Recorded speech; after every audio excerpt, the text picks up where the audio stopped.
Could you state your name for the record? Talasha Moore. And, excuse me, Ms. Moore, I'm going to ask you a couple questions, but first I want to ask you, do you know someone by the name of Cordell Wright? I do. And how do you know Mr. Wright? He is the father of my nephew, my 17-year-old nephew. So, your sister's son? Yes. Gotcha. And is that how you met Mr. Wright? Yeah. Through your sister? Yes. Okay. And in what context is your relationship with Mr. Wright? How did you know him? Did he ever do anything for you? Things like that. He fixed my mother's car. He worked on her car. Okay. And what kind of car does your mother drive? A red Jaguar.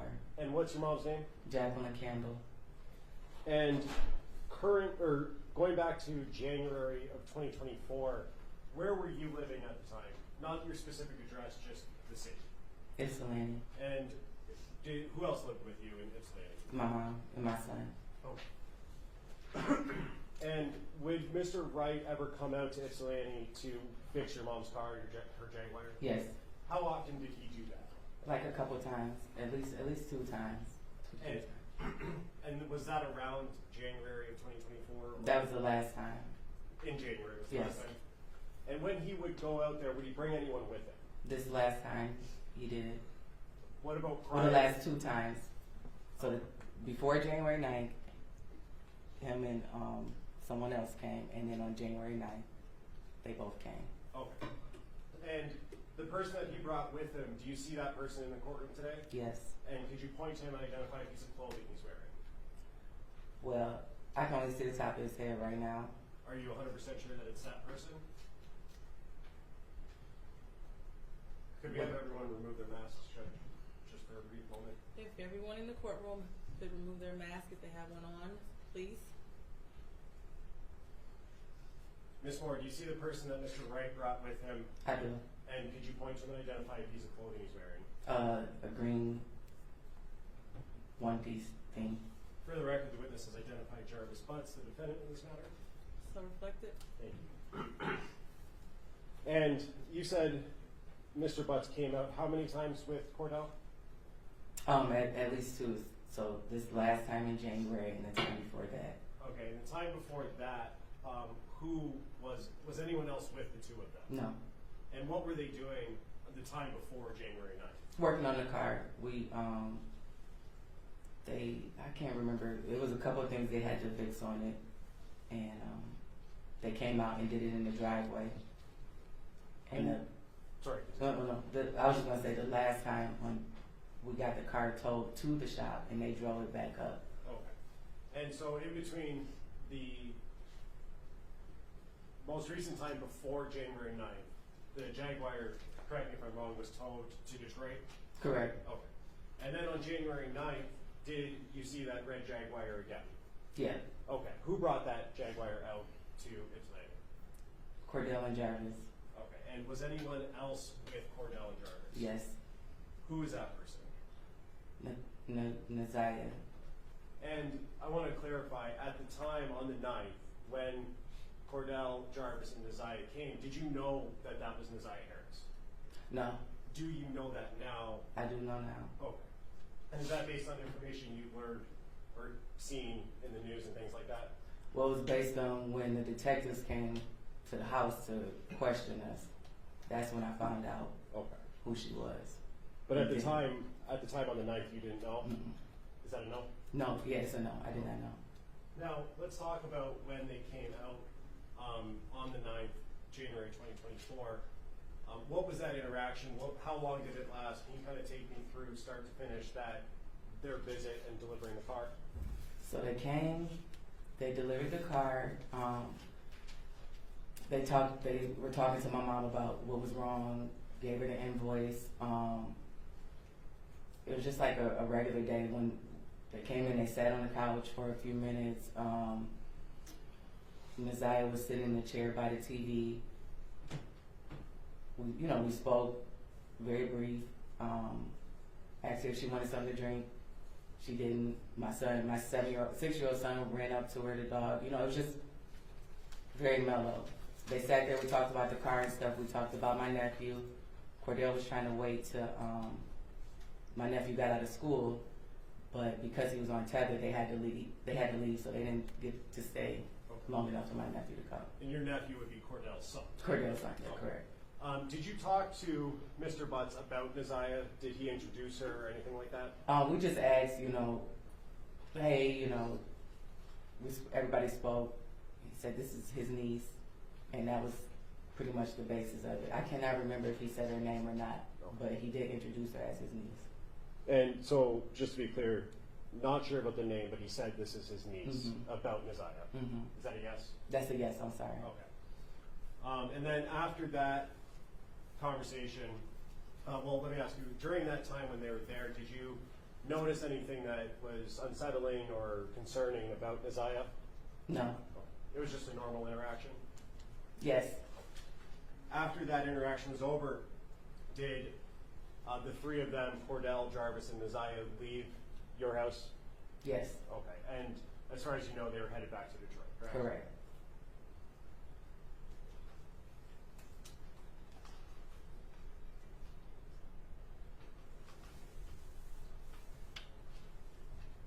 When they left, whose car were they leaving in? Cordell's truck. And all three of them were in the same car? Yes. And you said that they were delivering the Jaguar to your mom or to your house, correct? Yes. Did you see them pull up? Do you know what the driving and seating arrangements was? I do not. I have nothing further, Christine. Okay, Ross?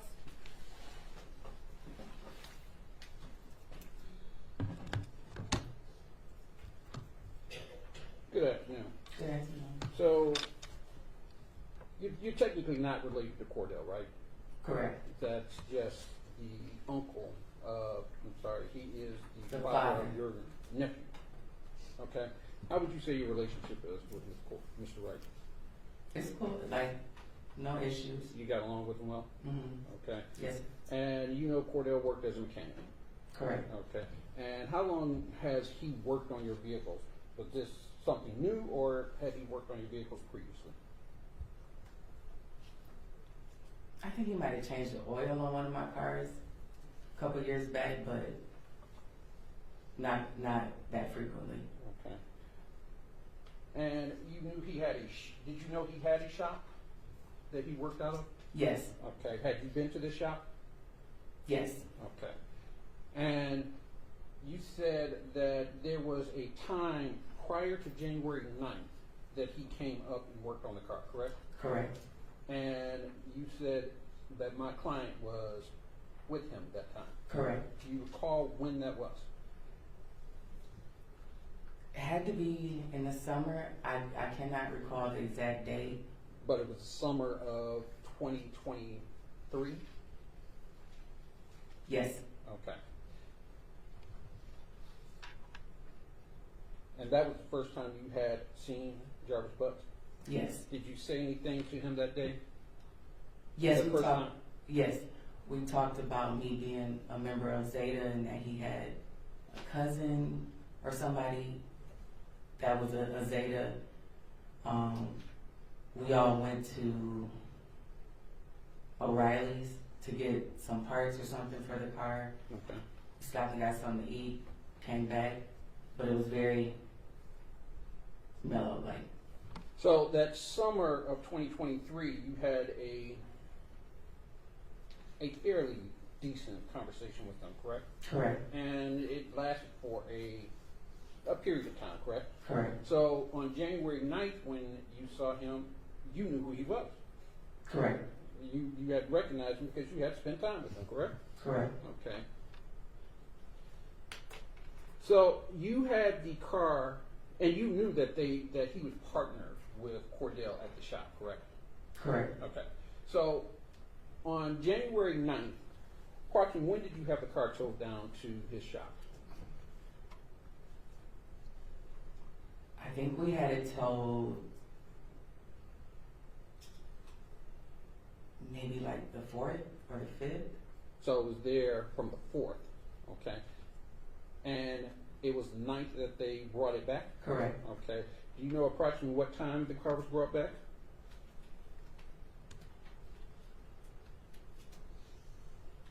Had to be before 3:30 p.m. It was 3:30? Well, no. It had to be before 5:30 because my sister got off work at 5:30. So mid-afternoon. Okay. But you're not sure the exact time? I'm not sure the exact time. Was it light or dark outside? It was still light out. Okay. And they came up, they pulled the Jaguar in first, the driveway. Correct. Right. And then Cordell's car was behind it. I believe so. Okay. When they pulled up, did you see them exit the vehicles? No, Okay. So you don't know who was driving what? I don't. Okay. So at that point, they came into the house, correct? Correct. And did they all walk in together? Or Yes. Okay, so Cordell came in, followed by Jarvis, correct? I can't tell you the exact. I don't know if Ziyah walked in first or Jarvis walked in first. Okay. And this young lady. And to be fair, you didn't know who she was, correct? Not at all. Do you recall what she was wearing when she came? I think she had on a jacket.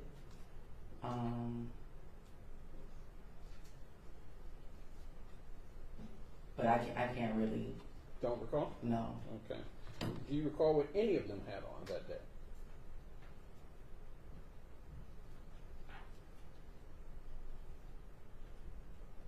Not really. Okay. So, do you recall, without going into your house, was it dark, light in your house? Were the lights on? The lights were on. Okay. And you have a fairly large living room? Yeah. Okay. So when they came in, you said that Ziyah sat next to the television. So yeah, like when you're coming in, there's like a red cabinet type thing. The TV sits on top of it, and then there's a chair right, like a chair sitting right next to it, and that's where she was sitting. Okay. And when she came in, did she introduce herself? She did not. Okay. So she came in, sat down, right? We offered her to see, like, came in, Cordell said hello. He was doing most of the talking. Jarvis said hello. Said, this is my niece. Then was like, y'all have a seat. Okay. Cordell sat on the couch. There's a couch this way, and then a long couch this way. But I'm sorry, go ahead. And I was just gonna say, I believe that they were both on this couch. Ziyah was in the chair, and me and my mom were on the longer couch. So your mom was there? Yeah. Correct? All right. And you all were conversing, correct? Correct. And it's fair to say that you weren't conversing with Ziyah, correct? No. You were conversing with Jarvis. I'm sorry, you were conversing with Cordell. Cordell and Jarvis about the car and the invoice that they brought. All right. And you said at some point your son came up and was talking with Ziyah? Correct. Okay. And how long did this conversation last? Like all of our conversation? Right. How long were they there? Probably between like 30, 45 minutes. Okay. Maybe an hour. And while they were there, you didn't notice anything, and I think you already mentioned this, you didn't notice anything out of the ordinary, correct? Correct.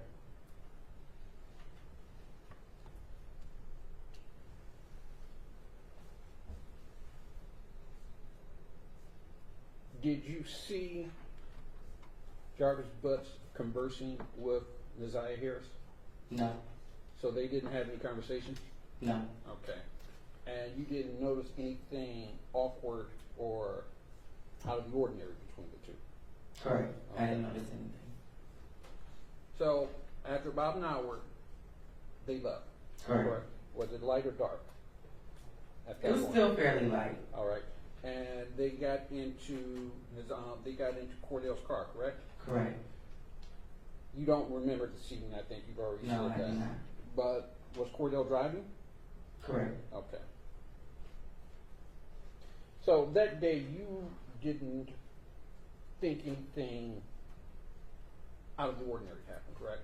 Correct. And at some point you were contacted, correct?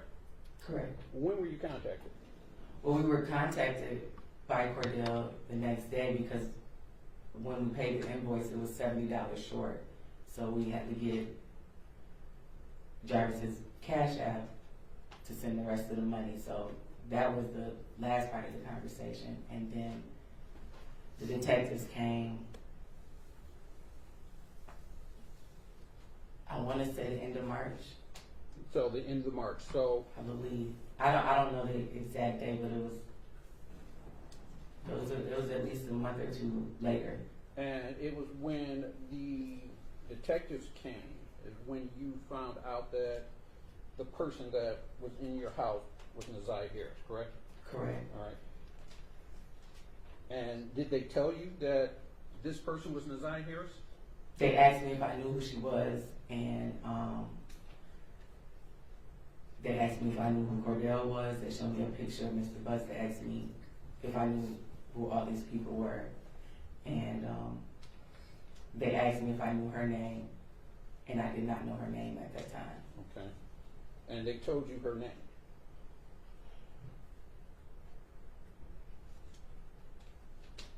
Honestly, I don't know. Okay. And at any point, did you look up why they were there or look up any information about this case? Yeah, after they left. After they left. Mm, Okay, and what did you look up? Objection, relevance. I just want to see where her information came from. As long as the results of what she looked up. I want to see the information that she had that go into her testimony. Go ahead. There's obviously there's podcasts out that are a bit unfavorable. It's not obvious. Well- I don't know. Okay, you don't know. Okay. What did you look up? I looked up Mr. Butt's oldest record, Okay. but I tried to type in his name, I typed in Cordell's name, tried to see if anything came up. At that time, there wasn't anything posted, but I didn't find much, other than his record. Okay.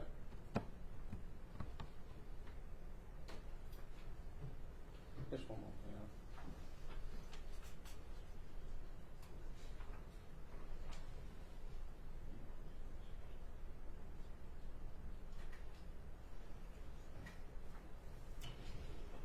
No further questions. You need redirect? Yeah, very. Ms. Moore, Mr. Reagans was just asking you about information that you looked up and things like that. When the police were at your house, though, when the detectives were at your house, first, do you know if those were Detroit police officers? Yes, Detroit police detective. Detectives, okay. And you said that they showed you a picture of, in court, you said Ziyah, right? Say it one more time. They showed you a picture of Ziyah at that time, correct? Correct. Did you identify that picture when the police were there as Ziyah Harris? Did you say her name? No, I said that's the mechanic's niece. So just to be clear, you identified her as the girl that was at your house Correct. with the defendant, Jarvis Butts. Correct. Okay. And that was before you had looked up any information? Correct, because I didn't know anything until the detectives came to the house. And while Ziyah and Jarvis and Cordell were at your house, you said Ziyah was sitting next to the TV? Mm-hmm. Yes. And did Ziyah, during that 30 minutes to an hour, ever get up and leave, use the restroom or anything like that? No. Oh.